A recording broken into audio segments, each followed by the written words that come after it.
Hey, welcome back to Growing with Grace. Today we're going to start a new book. It's 1 Corinthians. We have the same author, the Apostle Paul, that we had in our last book, Romans. And as you recall in Romans, Paul brought all of this theology. But here in 1 Corinthians, not so much. This is a church that's on fire. And when I say a church on fire, it's not a good fire. Paul has to go in. He has to call out sin.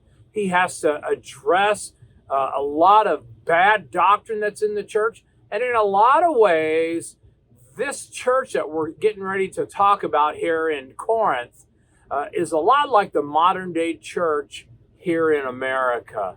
Paul knows these people. In fact, about 10 years before he writes 1 Corinthians, Paul founded this church. He led a lot of the founders of the church to Christ himself.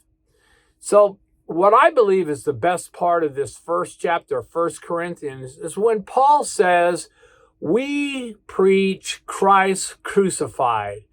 He says that the Jews demand a sign, and the Greeks or the Gentiles, they want wisdom.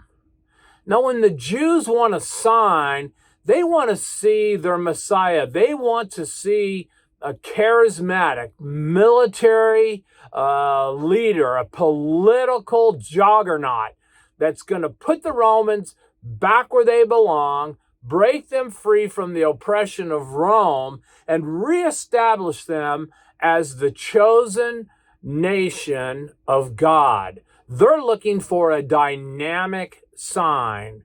The Greeks, they like to sit around and talk and have all this knowledge. They're going to figure it out. They are smart enough that they can figure it out, the way to salvation. They can figure out God and everything that goes with that. And Paul says, but we preach Christ crucified.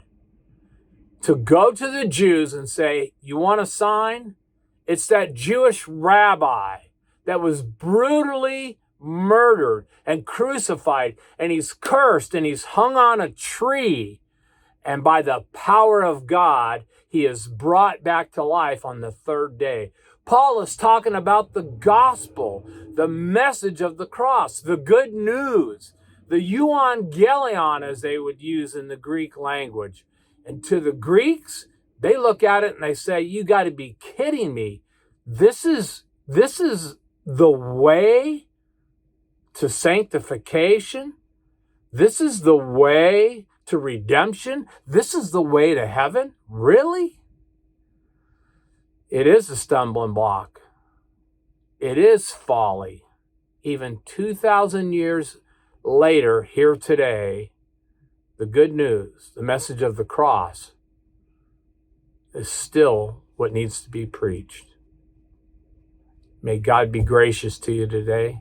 May you continue to hunger and thirst for his righteousness. We'll see you next time.